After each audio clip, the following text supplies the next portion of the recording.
નમસ્કાર વિદ્યાર્થી મિત્રો, છેલ્લે આપણે સંપાતપણાનો સિદ્ધાંત વિદ્યુત ભારો વચ્ચે લાગતા વિદ્યુત બળ માટે સંપાતપણાનો સિદ્ધાંત આપણે ભણ્યા હતા કે કોઈ એક વિદ્યુત ભાર ઉપર આસપાસ ઘણા બધા વિદ્યુત ભારો હોય તો એનું પરિણામી બળ આપણે જોયું કે એ વિદ્યુત ભાર ઉપર જેટલા વિદ્યુત બળ લાગતા હોય એ બધા જ વિદ્યુત બળોના સદિશ સરવાળા જેટલું હોય। હવે આ સંપાતપણાના સિદ્ધાંત એનો ઉપયોગ કરી એને અનુરૂપ બે ઉદાહરણો આપેલા છે। પહેલા જોઈએ ઉદાહરણ 1.6। ઉદાહરણ 1.6 ની રકમ કંઈક એવી છે કે સ્મોલ l બાજુવાળો એક સમબાજુ ત્રિકોણ છે। સ્મોલ l બાજુવાળા આ સમબાજુ ત્રિકોણના ત્રણેય શિરોબિંદુ ઉપર ત્રણ વિદ્યુત ભારો Q1 Q2 Q3 રહેલા છે। ત્રણેયના મૂલ્ય સ્મોલ q બરાબર એક સમાન છે। એક સમબાજુ ત્રિકોણ છે, એ ત્રિકોણના બાજુનું માપ l છે, ત્રણેય બાજુ સરખી હશે ll માપની। એના ત્રણ શિરોબિંદુ છે, તેના ઉપર સરખા Q1 બરાબર q, Q2 બરાબર q અને Q3 બરાબર q, ત્રણેય શિરોબિંદુ ઉપર q વિદ્યુત ભાર રહેલા છે। તો કેન્દ્ર O પર કેપિટલ Q વિદ્યુત ભાર, મધ્ય કેન્દ્ર, આ ત્રિકોણનું મધ્ય કેન્દ્ર છે એ કેપિટલ Q છે, તો તેના પર લાગતું પરિણામી બળ કેટલું? તો કેપિટલ Q ઉપર ત્રણ વિદ્યુત બળો લાગે, Q1 થી Q2 થી Q3 થી, આ ત્રણેય બળ શોધી સંપાતપણાના સિદ્ધાંત મુજબ એનો સદિશ સરવાળો કરીએ તો પરિણામી બળ મળે। અહીં આ મધ્ય કેન્દ્ર કે જ્યાં Q વિદ્યુત ભાર છે એને સરળતા ખાતર યામાક્ષ પદ્ધતિનું ઉગમ બિંદુ લઈએ। ધારો કે આ યામાક્ષ પદ્ધતિની એક અક્ષ છે, આ તરફ આમ ઋણ x અક્ષ, ઉપર તરફ y અક્ષ, ધન y અક્ષ, અને નીચે તરફ ઋણ y અક્ષ। આ ઉગમ બિંદુને O વડે આમ દર્શાવીએ। આ મધ્ય કેન્દ્ર છે, ત્રણેય મધ્યગાઓનું સંગમ બિંદુ હશે, ત્રણેય ત્રિકોણની મધ્યગાઓ આવી હશે, એનું સંગમ બિંદુ O। યામાક્ષ પદ્ધતિનું ઉગમ બિંદુ લઈ આ x અક્ષ, આ y અક્ષ છે। આ કેન્દ્ર પર કેપિટલ, મધ્ય કેન્દ્ર પર કેપિટલ Q વિદ્યુત ભાર ઉગમ બિંદુ ઉપર રહેલો છે।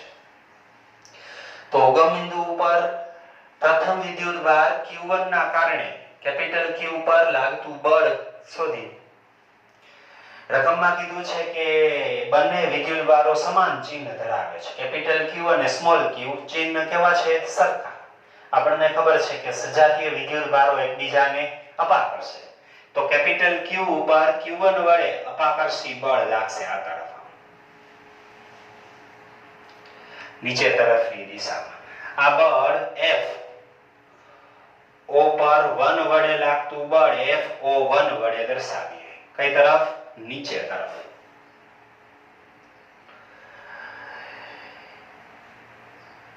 O પર 1 વડે લાગતું બળ FO1 અધો દિશામાં નીચે તરફ। એ જ રીતે O પરના Q વિદ્યુત ભાર ઉપર 2 ના કારણે બળ લાગશે। આના ઉપર કેપિટલ Q ઉપર Q2 વડે અપાકર્ષી વિદ્યુત બળ આ તરફની દિશામાં હશે, અને નામ આપું FO2 સદિશ। એવી જ રીતે કેપિટલ Q ઉપર આ Q3 વડે અપાકર્ષી બળ લાગશે, આના ઉપર લાગતું આ અપાકર્ષી બળ આ તરફની દિશામાં હશે। આ બળ નામ આપું FO3 સદિશ। આમ O પર કેપિટલ Q વિદ્યુત ભાર છે પર ત્રણ બળ લાગશે, Q1 વડે નીચે તરફ, Q2 વડે આ તરફ, Q3 વડે આ તરફ। હકીકતમાં મધ્ય કેન્દ્રથી ત્રણેય વીજભારોનું અંતર સરખું છે, ત્રણેય વીજભારો સરખા છે, તો મધ્ય કેન્દ્ર પર કેપિટલ Q વિદ્યુત ભાર ઉપર ત્રણેય વડે લાગતા બળનું મૂલ્ય એક સરખું હશે। તેથી આપણે આકૃતિની ભૂમિતિ પરથી એવું કહી શકીએ કે FO1 સદિશનું મૂલ્ય FO2 સદિશનું મૂલ્ય અને FO3 સદિશનું મૂલ્ય ત્રણેય સરખા હશે, કારણ કે ત્રણેય બળ માટે વીજભારની જોડ સરખી છે અને અંતર સરખું છે, તો બળના મૂલ્ય સરખા થશે. ધારો કે આ ત્રણેય બળ કેપિટલ F જેટલું છે, એનું મૂલ્ય કેટલું છે? ધારો કે કેપિટલ F.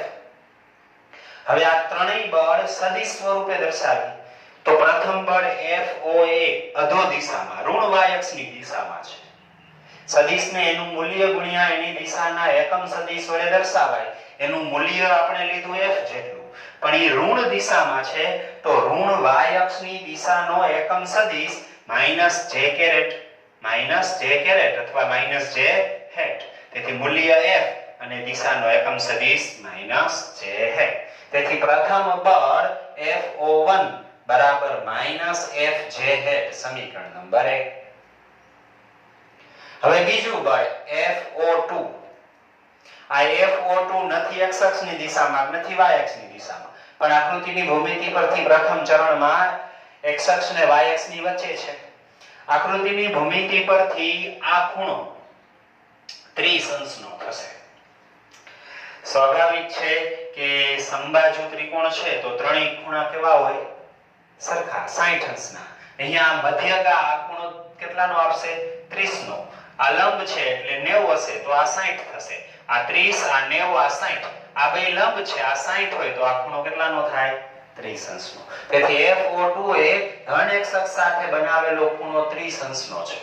તો આ FO2 એનું મૂલ્ય F જેટલું છે, તો એને સદિશ તરીકે દર્શાવીએ તો એને બે ઘટક હશે, એક x દિશાનો ઘટક અને y દિશાનો ઘટક. x દિશાનો ઘટક કેટલો હશે? F cos 30 ધન x અક્ષની દિશામાં, તો એકમ સદિશ I હેટ, વધતા y દિશાનો ઘટક F sin 30 ધન y અક્ષની દિશાનો એકમ સદિશ j હેટ. આમ FO2 સદિશ બળ આ રીતે સદિશ સ્વરૂપે દર્શાવાય. cos 30 એટલે √3/2, તેથી √3/2 Fm નમ I હેટ. sin 30 એટલે 1/2, તેથી F/2 j હેટ. આ FO2 સદિશ સ્વરૂપે બળ સમીકરણ નંબર 2 આપીએ. હવે ત્રીજા વીજભાર વડે લાગતું બળ, આના વડે લાગતું બળ FO3 આ તરફ છે. આકૃતિની ભૂમિતિ પરથીઓની જેમ જ આ ખૂણો પણ કેટલો થશે? 30 અંશનો. આ FO3 એ નથી x અક્ષની દિશામાં, y અક્ષની દિશામાં. બીજા ચરણમાં છે, એને બે ઘટક હશે, એક x ને એક y. x ઘટક ઋણ x અક્ષની દિશામાં, જ્યારે y ઘટક ધન y અક્ષની દિશામાં છે. આ FO3 એનું મૂલ્ય F છે, એને સદિશ સ્વરૂપે દર્શાવીએ તો એનો x ઘટક કેટલો હશે? F cos 30, પણ ઋણ x અક્ષની દિશામાં છે એટલે -I હેટ. y ઘટક F sin 30 ધન y અક્ષની દિશામાં છે એટલે +j હેટ. cos 30 એટલે √3/2 Fm નમ I હેટ m નમ -n નમ પ્લસ Fm નમ sin 30 એટલે 1/2 એટલે F/2 j હેટ m નમ. આમ FO3 સદિશ સમીકરણ 3 સ્વરૂપે આવી રીતે દર્શાવાય. FO3 કેપિટલ Q ઉપર Q3 વડે લાગતું વિદ્યુત બળ સદિશ સ્વરૂપે. આમ Q ની આસપાસ ત્રણ વીજભારો હતા. એ Q ઉપર ત્રણેય વડે લાગતા બળ આપણે લખી નાખ્યા સદિશ સ્વરૂપે. સંપાતપણાના સિદ્ધાંત મુજબ હવે કેપિટલ Q પરનું પરિણામી વિદ્યુત બળ કેટલું? તો દરેક સ્વતંત્ર બળના સદિશ સરવાળા જેટલું. અહીં ત્રણેય બળ મળી ગયા છે, ત્રણેયનો સદિશ સરવાળો કરીએ તો FO1 FO2 FO3 ત્રણેયનો સરવાળો કરીએ પરિણામી બળ મળે. હવે આ ત્રણેય સમીકરણનો સરવાળો કરીએ તો સમીકરણ 2 માં જુઓ I હેટ કેટલા છે? √3/2 Fi હેટ. અને સમીકરણ 3 માં I હેટ કેટલા છે? -√3/2 Fi હેટ. એટલે પહેલી વાત તો આ +√3/2 Fi હેટ અને -√3/2 Fi હેટ સરવાળો કરશો એટલે કેન્સલ, આપણી ભાષામાં ગુજરી જશે. j હેટ વાળા પદની વાત કરીએ તો F/2 j હેટ. અહીંયા F/2 j હેટ, તો F/2 F/2 બેનો સરવાળો એટલે Fj હેટ. ઈ +Fj હેટ અને સમીકરણ 1 માં -Fj hat, +Fj hat -Fj hat વળી પાછા કેન્સલ. તેથી પરિણામી બધા જ પદનો સરવાળો કેટલો થાય? 0. આમ કેપિટલ Q પર આ સમબાજુ ત્રિકોણના ત્રણેય શિરોબિંદુ ઉપર રહેલા વિદ્યુત ભારોના કારણે પરિણામી બળ શૂન્ય હશે. આ રીતે વિદ્યુત ભારોના તંત્ર વડે કોઈ એક વિદ્યુત ભાર પર લાગતું બળ આ સંપાતપણાના સિદ્ધાંત મુજબ જેટલા બળ લાગતા હોય એનો સરવાળો કરી મેળવી શકીએ. ત્યાર પછી ટેક્સ્ટમાં આપેલું છે ઉદાહરણ 1.7. ઉદાહરણ 1.7 ની રકમ કંઈક આવી છે. અહીંયા પણ એક સમબાજુ ત્રિકોણ છે. સમબાજુ ત્રિકોણના ત્રણ વિદ્યુત ભારો છે, Q, Q અને -Q. ત્રણ વિદ્યુત ભારો Q1 બરાબર Q વીજભાર, Q2 બરાબર Q વીજભાર અને Q3 બરાબર -Q. આ ત્રણેય વીજભારો સમબાજુ ત્રિકોણના શિરોબિંદુ પર મૂકેલા છે. તો પ્રશ્ન છે, ત્રિકોણની બાજુનું માપ જો L હોય તો ત્રણેય વિદ્યુત ભારો ઉપર લાગતા પરિણામી બળ શોધવાના. આના ઉપરનું પરિણામી બળ Q1 ઉપરનું, પછી Q2 ઉપરનું અને Q3 ઉપરનું, ત્રણેય ઉપરના પરિણામી બળ કેટલા કેટલા હશે તે શોધવાનું છે. તો પહેલા આપણે Q1 પરનું પરિણામી બળ, અહીંયા રહેલા પ્રથમ વિદ્યુત ભાર Q1 પરનું પરિણામી બળ મેળવીએ. તો Q1 ની આસપાસ બે વીજભાર છે, Q2 અને Q3. તો બે બળ લાગશે. પહેલું બળ Q2 વડે વિચારીએ તો I ધન વીજભાર, તો આ Q2 વડે Q1 ઉપર અપાકર્ષી વિદ્યુત બળ આ તરફ લાગશે અને નામ આપું F1 ઉપર 2 વડે લાગતું બળ F12 સદિશ. એ જ રીતે Q1 ઉપર Q3 વડે બળ લાગશે. આ ધન વીજભાર, આ ઋણ વીજભાર. ઋણ વીજભાર ધન વીજભારને પોતાની તરફ આકર્ષશે. તેથી આના ઉપર લાગતું વિદ્યુત બળ આકર્ષી વિદ્યુત બળ હશે, આ તરફ હશે. આ બળ 1 ઉપર 3 વડે લાગતું બળ F13 વડે દર્શાવીએ. હકીકત એવી છે ત્રણેય વીજભારના મૂલ્ય સરખા છે, ભલે બે ધન ને એક ઋણ, પણ વીજભારના મૂલ્ય સરખા છે. અંતરે સમબાજુ ત્રિકોણ છે એટલે સરખા છે. તેથી આ બંને બળ F12 સદિશનું મૂલ્ય અને F13 સદિશનું મૂલ્ય, બંને બળના મૂલ્ય ભલે દિશા અલગ અલગ છે આકૃતિમાં દર્શાવ્યા મુજબ, પણ મૂલ્ય કેવા હોય? સરખા હોય. આ મૂલ્ય કેટલા હશે કે Q1 Q2 બે વીજભાર Q જેટલા છે, તો Q2 ના છેદમાં અંતર L નો વર્ગ. તેથી બંને બળ Q1 ઉપર બે બળ લાગશે, બંને બળ સરખા મૂલ્યના હશે. આ બંને બળ જો એક જ દિશાના હોત તો સીધો સરવાળો કરી નાખે, વિરુદ્ધ દિશાના હોત તો બાદબાકી કરી નાખે. પણ બંને બળ વચ્ચે કંઈક ચોક્કસ ખૂણો છે. આટલો ખૂણો છે. આ ખૂણો કેટલો હોય? 120 અંશનો હોય. કેવી રીતે? સમબાજુ ત્રિકોણ છે, ત્રણેય ખૂણા સરખા હશે 60-60 અંશના. તેથી આ ખૂણો 60, તો પરસ્પર વિરુદ્ધ દિશા વચ્ચે 180 અંશનો ખૂણો હોય. આ 60 હોય, બાકી કેટલો વધે? 120 અંશ. આમ Q1 ઉપર બે બળ લાગે, F12 F13 બે સરખા મૂલ્યના, બંને વચ્ચેનો ખૂણો 120. તેથી Q1 પરનું પરિણામી વિદ્યુત બળ નામ આપું F1. હવે સરવાળો કરવો છે તો સદિશોના સરવાળા માટે સમાંતર બાજુ ચતુષ્કોણના નિયમ પરથી ત્રણ સદિશો હોય, A અને B નો સરવાળો ત્રીજો સદિશ C આપે તો આપણે સૂત્ર લખતા C વર્ગ બરાબર વર્ગમૂળમાં A વર્ગ પ્લસ B વર્ગ પ્લસ 2AB cos થીટા, જ્યાં થીટા A અને B વચ્ચેનો ખૂણો છે. આ સૂત્ર મુજબ F1 એટલે કે આ બંનેનું પરિણામી બળ બરાબર વર્ગમૂળમાં પહેલા બળનો વર્ગ વધતા બીજા બળનો વર્ગ વધતા 2 ગુણ્યા બંને બળનો ગુણાકાર cos બંને વચ્ચેનો ખૂણો. અહીં ખૂણો 120 છે. cos 120 એટલે આપણને ખબર છે cos 120 નું મૂલ્ય -1/2 હોય. તેથી અહીંયા -1/2 મૂકીએ તો પહેલા તો આ નિશાની પ્લસ છે એટલે માઈનસ થઈ જશે, 1/2 મૂકો તો 2 કેન્સલ થઈ જશે. વળી પાછા આ બે સરખા છે તો 13 ની જગ્યાએ F13 ની જગ્યાએ F12 લખીએ તો અહીંયા શું થઈ જાય? આ 2 તો કેન્સલ થઈ ગયા છે, તો F12 ના F12 ગુણાકાર કરો તો F12 સ્ક્વેર, અહીંયા માઈનસ થઈ ગયા તો F12 સ્ક્વેર, એક F12 સ્ક્વેર ને બીજા F12 સ્ક્વેર કેન્સલ થઈ જાય, એક વધશે એનું વર્ગમૂળ કાઢો તો F12. તેથી બળ એક બળ જેટલું જ હશે, kq સ્ક્વેર ના છેદમાં l સ્ક્વેર. ફરીથી કહું, પરિણામી બળ બંને બળોના સદિશ સરવાળા માટે પહેલા બળનો વર્ગ વત્તા બીજા બળના મૂલ્યનો વર્ગ 2 ગુણ્યા બંને બળનો ગુણાકાર cos ખૂણો cos 120 -1/2 એટલે આ નિશાની માઈનસ થઈ જાય 2 કેન્સલ થાય આ બંને સરખા છે તો f12 સ્ક્વેર લખાય આની જગ્યાએ f12 સ્ક્વેર લખાય કારણ કે f13 ને f12 ના મૂલ્ય કેવા છે સરખા તો I f12 સ્ક્વેર આ -f12 સ્ક્વેર કેન્સલ થઈ જાય આ એકલો વધે એનો વર્ગ છે વર્ગમૂળ કાઢો તો માત્ર f12 આમ પરિણામી બળ કોઈ એક બળના મૂલ્ય જેટલું kq સ્ક્વેર ના છેદમાં l સ્ક્વેર મળે અને આ પરિણામી બળ આ દિશામાં હોય આમ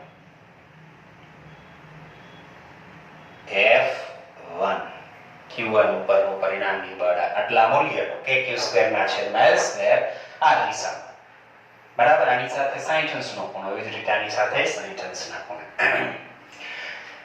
આ જ રીતે હવે q2 પરનું પરિણામી બળ મેળવવાનું તો q2 ઉપર એ બે બળ લાગશે q2 ઉપર q1 વડે લાગતું બળ q2 અને q1 ધન વીજભાર છે તો અપાકર્ષી બળ લાગશે તો q2 ઉપર q1 વડે અપાકર્ષી બળ આ તરફ લાગશે 2 ઉપર 1 વડે લાગતું બળ ને નામ આપું F21 સદિશ એ જ રીતે q2 ઉપર q3 વડે બળ લાગશે q2 ઉપર q3 વડે આકર્ષી બળ લાગશે તો q ધન વીજભાર આ ઋણ વીજભાર એટલે આકર્ષી બળ આના ઉપર આના વડે આકર્ષી બળ આમ લાગશે આ તરફની દિશામાં 2 ઉપર 3 વડે લાગતું બળ F23 સદિશ આ રીતે દર્શાવી અહીંયા પણ આ બંને વચ્ચેનો ખૂણો કેટલો 120 અંશનો થશે આકૃતિની ભૂમિતિ પરથી સમબાજુ ત્રિકોણ 60 અંશનો ખૂણો એટલે આ ખૂણો 60 નો થશે તો આખો 180 નો હોય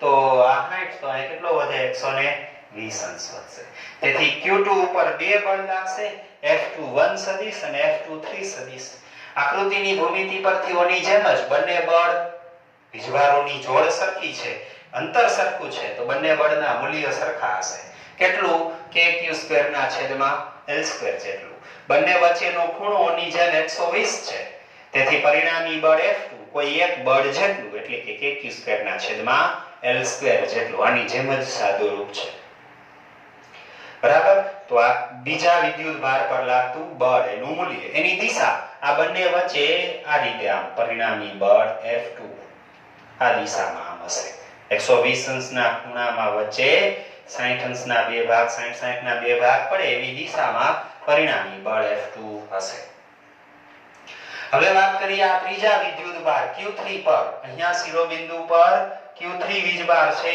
ઋણ વીજભાર એના ઉપર લાગતું બળ એના ઉપર બે બળ લાગશે Q1 વડે અને Q2 વડે Q1 ધન વીજભાર એના પર ઋણ વીજભાર વડે એના વડે ઋણ વીજભાર પર આકર્ષી બળ લાગશે આમ ઋણ વીજભારને આકર્ષશે તો Q3 પર Q1 વડે લાગતું બળ F31 આ તરફની દિશામાં એ જ રીતે આના વડે 3 પર Q3 પર Q2 વડે લાગતું બળ આકર્ષી બળ આમ આકર્ષશે આ ધન વીજભાર ઋણ વીજભારને આકર્ષશે આ ધન વીજભાર આ ઋણ વીજભારને આકર્ષશે બંને વચ્ચેનો ખૂણો કેટલો થશે 60 અંશનો થશે આમ Q3 ઉપર બે બળ લાગશે F31 અને F32 વળી આકૃતિની ભૂમિતિ પરથી આ બે વીજભારની જેવી જોડ એવી જ જોડા આ જેટલું અંતર એટલું જ આ અંતર તેથી ફરીથી હવે 3 ઉપર 1 વડે લાગતું બળ અને 3 ઉપર 2 વડે લાગતું બળ મૂલ્ય સરખા કેટલા kq સ્ક્વેર ના છેદમાં l સ્ક્વેર જેટલા પણ અહીંયા ખૂણો 120 હતો અહીંયા ખૂણો કેટલાનો છે 60 અંશનો તેથી Q3 પરનું પરિણામી બળ F3 બરાબર વર્ગમૂળમાં પહેલા બળનો વર્ગ વત્તા બીજા બળનો વર્ગ વત્તા 2 ગુણ્યા બંને બળનો ગુણાકાર cos બંને વચ્ચેનો ખૂણો અહીં ખૂણો 60 અંશનો છે cos 60 એટલે 1/2 cos 120 -1/2 હતા આ cos 60 +1/2 છે તેથી નિશાની પ્લસ જ રહેશે 1/2 ના છેદના 2 અને આ 2 કેન્સલ થઈ જશે આ બંનેની જગ્યાએ સરખા F31 લખીએ તો F31 સ્ક્વેર આ F31 સ્ક્વેર આ F31 સ્ક્વેર તો કેટલા વર્ગમૂળમાં 3F31 સ્ક્વેર થાય એનું વર્ગમૂળ કાઢો તો √3F31 અને F31 નું મૂલ્ય કેટલું છે kq સ્ક્વેર ના છેદમાં l સ્ક્વેર જેટલું તેથી F3 બરાબર √3 kq સ્ક્વેર ના છેદમાં l સ્ક્વેર આમ પ્રથમ વિદ્યુત ભાર ઉપર kq² ના છેદમાં l² જેટલું બળ આ દિશામાં, બીજા વિદ્યુત ભાર ઉપર પણ kq² ના છેદમાં l² જેટલું બળ આ તરફની દિશામાં. એ જ રીતે ત્રીજા વિદ્યુત ભાર પર √3 kq² ના છેદમાં l² જેટલું બળ અને ઈ બળ આ રીતે આમ અધો દિશામાં હશે. બે બળ આમ છે F31 ને F32, તો બંનેની વચ્ચે F3 સદિશ અધો દિશામાં હશે. તો આ ત્રણેય વિદ્યુત ભારો ઉપર લાગતું બળ. આ ઉદાહરણને અંતે એક નોંધવા જેવી બાબત જોઈ લઈ કે અહીંયા આપણે ત્રણેય પર લાગતા બળ મેળવ્યા. જો આ ત્રણેય પરના આ બળો F1, F2 અને F3 એનો સદિશ સરવાળો કરીએ ને તો આની જેમ જ પરિણામી બળ કેવું મળે? શૂન્ય. કોઈ પણ વિદ્યુત ભારોના તંત્રમાં દરેક વિદ્યુત ભાર ઉપર લાગતા બધા જ બળ મેળવી એનો સદિશ સરવાળો કરીએ ને તો એ હંમેશા પરિણામી બળ શૂન્ય આપે છે. તેથી અહીંયા Q1 પરનું બળ, Q2 પરનું, Q3 ઉપરનું પરિણામી બળ ત્રણેયના મેળવા એ બધાયનો સરવાળો જો કરી નાખીએ દિશા સહિત સદિશ સરવાળો તો હંમેશા દરેક વિદ્યુત ભારોના તંત્ર માટે આવું પરિણામી બળો વિદ્યુત ભારો જેટલા હોય ને એ બધા વીજભારો પર લાગતા બળ અને એ બધા બળનો સદિશ સરવાળો આખા તંત્ર માટે હંમેશા શૂન્ય પરિણામ આપે.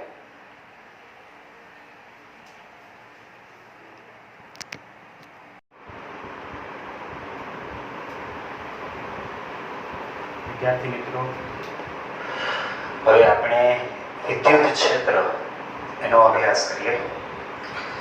વિદ્યુત ક્ષેત્ર શું છે? ધારો કે એક બિંદુવત વિદ્યુત ભાર કેપિટલ Q યામક્ષ પદ્ધતિના ઉગમ બિંદુ O પર રહેલો છે. આ x અક્ષ છે, આ y અક્ષ છે, ઉગમ બિંદુ O છે, ત્યાં બિંદુવત વિદ્યુત ભાર કેપિટલ Q રહેલો છે. હવે આ એની સાપેક્ષે r સ્થાન સદિશ ધરાવતા બિંદુ P પાસે બીજો એક સ્મોલ q વિદ્યુત ભાર મૂકેલો છે. q ની સાપેક્ષે જેનો સ્થાન સદિશ r છે એવા P બિંદુ પાસે બીજો એક સ્મોલ q વિદ્યુત ભાર મૂકેલો છે. સ્વાભાવિક છે, આપણને ખબર છે કે બે વિદ્યુત ભારો છે એકબીજા ઉપર વિદ્યુત ભારના કારણે કુલંબ બળ વિદ્યુત બળ લગાડે, તેથી સ્મોલ q ઉપર કેપિટલ Q વડે બળ લાગશે. હવે જો અહીંયાથી આપણે q વિદ્યુત ભાર લઈ લઈએ તો અહીંયા શું વધે? પણ એવો પ્રશ્ન થાય, અહીંયાથી આપણે q વિદ્યુત ભાર લઈ લઈએ તો શું વધે? આપણે એમ લાગે કાઈ નહીં વધે. પણ હકીકતમાં જો કાઈ ન વધતું હોય તો ત્યાં વિદ્યુત ભાર મૂકવાથી એના ઉપર બળ કેમ લાગે? એમનામ તંત્ર વગર કોઈ પણ જગ્યાએ સમજો કે અહીંયા વીજભાર મૂકો ને તો કે એમનામ તો બળ લાગે નહીં, પણ અહીંયા એમનામ વિદ્યુત ભાર મૂકી દઈને તો બળ લાગે. એનો અર્થ એવો કે અહીંયા કાઈ હાજર હોવું જોઈએ. આવા પ્રશ્નોના જવાબ મેળવવા માટે વિદ્યુત ક્ષેત્ર નામની રાશિ વ્યાખ્યાયિત કરવામાં આવી છે. હકીકત એવી છે કે આ q વિદ્યુત ભાર વડે એની આસપાસ એક એવો વિસ્તાર છે, એ વિસ્તારમાં એની અસર પ્રવર્તમાન છે. ઈ પ્રવર્તમાન અસર ધરાવતા વિસ્તારમાં જો કોઈ આપણે P બિંદુ પાસે સ્મોલ q વિદ્યુત ભાર મૂકીએ તો એના ઉપર બળ લાગે છે. તો ઈ બળ લાગવાનું કારણ આ q ની અસર છે. આ q ની આ અસરને વિદ્યુત ક્ષેત્ર કહેવાય. આમ q વિદ્યુત ભાર વડે એની આસપાસનો એવો વિસ્તાર કે જે વિસ્તારમાં એની અસર પ્રવર્તમાન હોય આ વિસ્તારને આ q વિદ્યુત ભારનું વિદ્યુત ક્ષેત્ર કહેવાય. અહીંયા એમનામ કોઈક જગ્યાએ વિદ્યુત ભાર આપણે મૂકી દઈ તો બળ નથી લાગતું. શું કામ? તો કે ત્યાં ક્ષેત્ર હાજર નથી. પણ જ્યાં ક્ષેત્ર હાજર હોય ને ત્યાં વિદ્યુત ભાર મૂકો તો બળ લાગે. કોઈ બિંદુવત વિદ્યુત ભાર કેપિટલ Q વડે તેનાથી r અંતરે વિદ્યુત ક્ષેત્ર, એનું સૂત્ર કંઈક આવું છે. Q વિદ્યુત ભાર કેપિટલ Q વિદ્યુત ભાર વડે r અંતરે વિદ્યુત ક્ષેત્ર, બિંદુવત વિદ્યુત ભારનું વિદ્યુત ક્ષેત્ર સદિશ E બરાબર kq ના છેદમાં r² * r hat. અહીં કેપિટલ Q વડે અહીંયા આ વિદ્યુત ક્ષેત્રનું સૂત્ર છે. હવે અહીંયા આ સ્મોલ q ઉપર લાગતું બળ લખીએ તો કેપિટલ Q વડે સ્મોલ q ઉપર લાગતું વિદ્યુત બળ સદિશ F બરાબર કે Q1 Q2 એક વીજભાર કેપિટલ Q બીજો વીજભાર સ્મોલ q બે વચ્ચેનું અંતર r નો વર્ગ એને ગુણ્યા એની દિશાનો એકમ સદિશ આ r હેટ બંને સૂત્રમાં r હેટ એ સદિશ r ની દિશાનો એકમ સદિશ છે. સદિશ r ના છેદમાં એનું મૂલ્ય. હવે બળના આ સૂત્રમાં આપણે જોઈએ તો kq ના છેદમાં r2 r હેટ ની જગ્યાએ આ સૂત્ર મુજબ વિદ્યુત ક્ષેત્ર લખાય તો F બરાબર આ સ્મોલ q એમ નામ બાકીનું જે છે એ તો કેપિટલ E છે તો F બરાબર સ્મોલ q કેપિટલ E. આ કેપિટલ E એ વિદ્યુત ક્ષેત્ર છે. વિદ્યુત ક્ષેત્ર એનો એકમ ન્યૂટન પર કુલમ છે. ન્યૂટનના છેદમાં કુલમ અથવા અન્ય એકમ વોલ્ટ પર મીટર છે. આ બીજો એકમ કેવી રીતે એ આપણે બીજા ચેપ્ટરમાં ભણશું.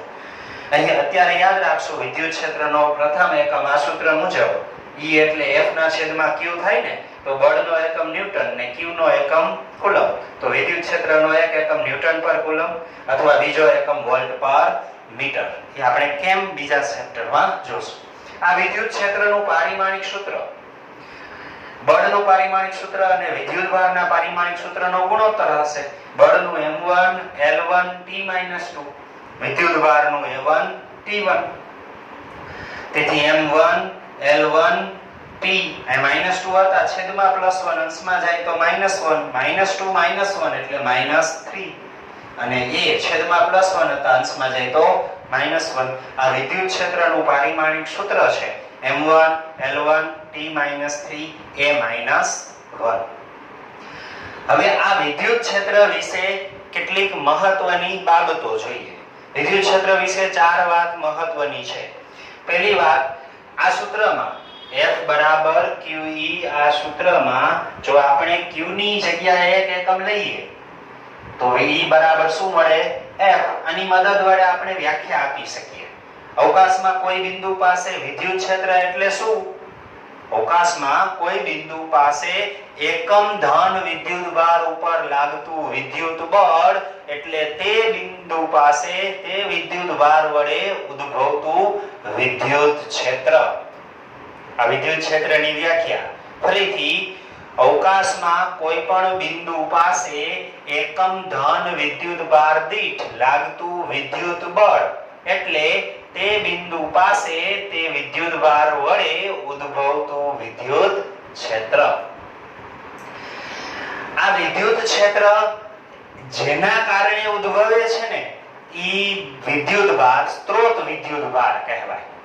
જેમ કે અહીંયા P બિંદુ પાસે આટલું વિદ્યુત ક્ષેત્ર છે તો એ કેના કારણે ઉદ્ભવે કેપિટલ Q ના કારણે. તો આ કેપિટલ Q એ વિદ્યુત ક્ષેત્રનું ઉદ્ગમ અથવા તો સ્ત્રોત વિદ્યુતભાર કહેવાય. બરાબર. હવે વિદ્યુત ક્ષેત્રનું મૂલ્ય કેટલું છે તે નક્કી કરવા માટે અવકાશમાં બીજો એક સૂક્ષ્મ વીજભાર મૂકવામાં આવે. જેમ કે અહીંયા વિદ્યુત ક્ષેત્ર કેટલું એ નક્કી કરવા બળ શોધીએ પછી બળને વીજભાર વડે ભાગીએ એટલે વિદ્યુત ક્ષેત્ર મળે. તો અહીંયા વિદ્યુત બળ મેળવવા એક નાનકડો q વીજભાર આપણે નક્કી કર્યો મૂક્યો. તો વિદ્યુત ક્ષેત્રનું મૂલ્ય નક્કી કરવા માટે મૂકવામાં આવતા વિદ્યુતભારને પરીક્ષણ વિદ્યુતભાર કહેવાય. અને એ પરીક્ષણ વિદ્યુતભાર શક્ય તેટલો નાનો હોવો જોઈએ. કારણ કે અહીંયા આપણે સ્મોલ q વીજભાર મૂકીએ અને એની અસર વડે આ મૂળ વીજભાર એનું સ્થાન કે એનું તંત્ર બદલાઈ જાય તો ચાલે નહીં. તેથી સ્મોલ q વિદ્યુતભાર એ શક્ય તેટલો નાનો હોવો જોઈએ. તેથી પરીક્ષણ વિદ્યુતભાર નાનામાં નાનો હોવો જોઈએ. તેથી વિદ્યુત ક્ષેત્ર E ને વ્યાખ્યાયિત કરતી વખતે આ સૂત્ર મુજબ E બરાબર F ના છેદમાં Q ખરું પણ Q કેવા હોવા જોઈએ? Limit Q tends to 0. વિદ્યુત ક્ષેત્ર E બરાબર limit Q tends to 0 F ના છેદમાં Q જે સૂચવે છે કે આ પરીક્ષણ વિદ્યુતભાર શક્ય ત્યાં સુધી નાનો હોવો જોઈએ. બીજી મહત્વની વાત વિદ્યુત ક્ષેત્ર એનું મૂલ્ય નક્કી કરવા આપણે પરીક્ષણ વિદ્યુતભાર મૂકીએ પણ પરીક્ષણ વિદ્યુતભાર ગમે તે લઈ શકીએ બંને તેટલો નાનો જ લેવાનો પણ ગમે તે લઈ શકીએ. એના મૂલ્ય બદલવાથી વિદ્યુત ક્ષેત્રનું મૂલ્ય બદલાતું નથી. એટલે કે વિદ્યુત ક્ષેત્ર પરીક્ષણ વિદ્યુત ભારથી સ્વતંત્ર છે. અહીં આ બિંદુ પાસે આ વિદ્યુત ક્ષેત્ર E સ્મોલ q થી સ્વતંત્ર છે. આ સૂત્ર મુજબ સૂત્રમાં સ્મોલ q છે, પણ હકીકતમાં આ મુજબ જોઈએ તો વિદ્યુત ક્ષેત્ર કેપિટલ E કેપિટલ Q સ્ત્રોત વીજભાર ઉપર જ આધાર રાખે છે. પરીક્ષણ વિદ્યુત ભાર પર આધારિત નથી. પરીક્ષણ વિદ્યુત ભારથી સ્વતંત્ર છે. ત્રીજી વાત, વિદ્યુત ક્ષેત્ર એ કઈ દિશામાં હોય? તો એકમ ધન વીજભાર ઉપર લાગતા બળની દિશામાં. જેમ કે ધન વિદ્યુત ભાર વડે ઉદ્ભવતું વિદ્યુત ક્ષેત્ર ધન વિદ્યુત ભારથી ત્રિજ્યાવર્તી દિશામાં પોતાનાથી દૂર જતી દિશામાં. સમજો કે અહીંયા એક ધન વીજભાર છે, તો એની આસપાસ વિદ્યુત ક્ષેત્રને દર્શાવવા માટે આપણે ક્ષેત્ર રેખા દોરીએ તો એ કેવી હોય? તો કે ધન વીજભારથી દૂર જતી દિશામાં તેની આસપાસ. ખરેખર હોય ત્રિપરિમાણમાં, પણ અહીં આપણે બોર્ડમાં દ્વિપરિમાણમાં દર્શાવીએ તો અહીંયા એક બિંદુવત ધન વીજભાર છે, q is greater than 0. તો એના વડે એની આસપાસ વિદ્યુત ક્ષેત્ર રેખાકૃતિ સ્વરૂપે આવી રીતે દર્શાવી શકાય. એવી જ રીતે ઋણ વિદ્યુત ભાર વડે ઉદ્ભવતું વિદ્યુત ક્ષેત્ર કઈ દિશામાં? તો કે ત્રિજ્યાવર્તી પણ વિદ્યુત ક્ષેત્ર તરફ વિદ્યુત ભાર તરફ આવતી દિશામાં આ વિદ્યુત ક્ષેત્ર હોય છે. તેથી q is less than 0 કોઈ ઋણ વિદ્યુત ભાર હોય તો એની આસપાસ વિદ્યુત ક્ષેત્ર એની રેખાકૃતિ આ રીતે આ મુજબ બને છે. અને છેલ્લી મહત્વની વાત, આ વિદ્યુત ક્ષેત્ર બિંદુવત વિદ્યુત ભાર વડે ઉદ્ભવતું આ વિદ્યુત ક્ષેત્ર એ અંતર પર આધાર રાખે છે. અંતરના વર્ગના વ્યસ્ત પ્રમાણમાં હોય છે. અને હકીકતમાં ભૌતિક વિજ્ઞાનમાં એવી રાશિ કે જે દરેક સ્થાને કંઈક ને કંઈક કિંમત ધરાવતી હોય, સ્થાન સાથે જેની કિંમત બદલાતી હોય, આવી રાશિને આપણે ક્ષેત્ર તરીકે ગણીએ છીએ. તેથી વિદ્યુત ક્ષેત્ર જુદા જુદા સ્થાને જુદું જુદું હોઈ શકે. તેથી બિંદુવત વિદ્યુત ભાર વડે કોઈ એક બિંદુવત વિદ્યુત ભાર છે એના વડે એની આસપાસ વિદ્યુત ક્ષેત્ર એ અંતરના વર્ગના વ્યસ્ત પ્રમાણમાં હોય. વીજભારની નજીક વિદ્યુત ક્ષેત્ર પ્રબળ હોય, દૂર જતા વિદ્યુત ક્ષેત્ર ઘટતું જાય. તો આ વિદ્યુત ક્ષેત્ર અને એને અનુરૂપ મહત્વની 4 બાબતો. ત્યાર પછીનો ટોપિક છે વિદ્યુત ભારોના તંત્ર વડે ઉદ્ભવતું વિદ્યુત ક્ષેત્ર. આપણે આગળ જોયું કે એક બિંદુવત વિદ્યુત ભાર વડે ઉદ્ભવતું વિદ્યુત ક્ષેત્ર r અંતરે kq ના છેદમાં r² જેટલું. પણ ઘણા બધા વીજભારોનું તંત્ર હોય તો વિદ્યુત ક્ષેત્ર, સમજો કે આકૃતિમાં દર્શાવ્યા મુજબ n વિદ્યુત ભારોનું તંત્ર છે. q1 q2 q3 q4 q5 આવા n વિદ્યુત ભારો છે. પ્રથમ વિદ્યુત ભાર q1 નો સ્થાન સદિશ r1, q2 નો સ્થાન સદિશ r2, q3 નો સ્થાન સદિશ r3, આમ r4 r5, આમ છેલ્લે n માં વિદ્યુત ભાર qn નો સ્થાન સદિશ ધારો કે rn છે. આવા n વિદ્યુત ભારોના તંત્ર વડે એની આસપાસ કોઈ એક p બિંદુ પાસે, આ p બિંદુ પાસે કે જેનો સ્થાન સદિશ r છે, ત્યાં આ બધાનું વિદ્યુત ક્ષેત્ર શોધવું છે. તો હકીકતમાં p બિંદુ પાસે પરિણામી વિદ્યુત ક્ષેત્ર કેટલું થાય? તો p બિંદુ પાસે સંપાતપણાના સિદ્ધાંત મુજબ q1 વડે કંઈક વિદ્યુત ક્ષેત્ર હશે, q2 વડે, q3 વડે, q4 વડે અને છેલ્લે qn વડે. એ બધા વિદ્યુત ક્ષેત્ર શોધી એનો સદિશ સરવાળો કરીએ તો આપણને p બિંદુ પાસે પરિણામી વિદ્યુત ક્ષેત્ર મળી જાય. તો p પાસે આખા તંત્રનું ક્ષેત્ર મેળવવા પહેલા ખાલી q1 નું p પાસે ક્ષેત્ર લખીએ. તો પહેલા માત્ર q1 વિદ્યુત ભાર વડે ઉદ્ભવતું વિદ્યુત ક્ષેત્ર કે q1 ના છેદમાં r1p² r1p હેટ, જ્યાં r1p એ q1 થી આ p તરફની દિશાનો એકમ સદિશ r1p હેટ અને r1p એ q1 થી p નું અંતર છે. આમ q1 વડે p પાસે વિદ્યુત ક્ષેત્ર આ રીતે ધન વીજભાર હોય તો એનાથી દૂર જતી દિશામાં, ત્રિજ્યાવર્તી દિશામાં દૂર જતી E1 વિદ્યુત ક્ષેત્ર આમ હશે. એ જ રીતે q2 વડે p પાસે વિદ્યુત ક્ષેત્ર કે q2 ના છેદમાં અંતરનો વર્ગ, q2 થી p નું અંતર ધારો કે r2p છે તો r2p² અને એની દિશાનો એકમ સદિશ r2p હેટ. આ જ રીતે Q3 વડે Q4 વડે Q5 વડે છેલ્લે Qn વડે En વિદ્યુત ક્ષેત્ર En બરાબર kqn ના છેદમાં rnp² rnp હેટ. ટૂંકમાં આ રીતે બધા વીજભારોથી P પાસે ઉદ્ભવતું વિદ્યુત ક્ષેત્ર શોધ્યું. હવે સંપાતપણાના સિદ્ધાંત મુજબ P પાસે પરિણામી વિદ્યુત ક્ષેત્ર એ દરેક સ્વતંત્ર વિદ્યુતભાર વડે જે વિદ્યુત ક્ષેત્ર મળ્યા એનો સદિશ સરવાળો. તેથી પરિણામી વિદ્યુત ક્ષેત્ર E બરાબર E1 E2 E3 up to En બધા વિદ્યુત ક્ષેત્રનો સરવાળો. એટલે I1 E2 En સુધી જેટલા વિદ્યુત ક્ષેત્ર છે બધાનો સરવાળો કરીએ. બધામાં જોઈએ તો k કોમન નીકળી જાય. પહેલા પદમાં શું વધે? Q1 ના છેદમાં r1p² r1p હેટ વધતા બીજા પદમાં k કોમન નીકળી ગયા તો શું વધે? Q2 ના છેદમાં r2p² r2p હેટ. આ જ રીતે ત્રીજા ચોથા પાંચમા છેલ્લા n માં પદમાં k કોમન નીકળી જાય Qn ના છેદમાં rnp² rnp હેટ વધે. આગળ કોમન k લખ નાખ્યા છે. હવે આ પદમાં જોઈએ આ સરવાળામાં જોઈએ તો પહેલા પદમાં જ્યાં જ્યાં 1 છે ને અહીંયા બીજા પદમાં 2 છે, અહીંયા ત્રીજા પદમાં 3 હશે, ચોથામાં 4 હશે અને છેલ્લા પદમાં અહીંયા n છે. એક જ સરખા સ્ટેપ છે.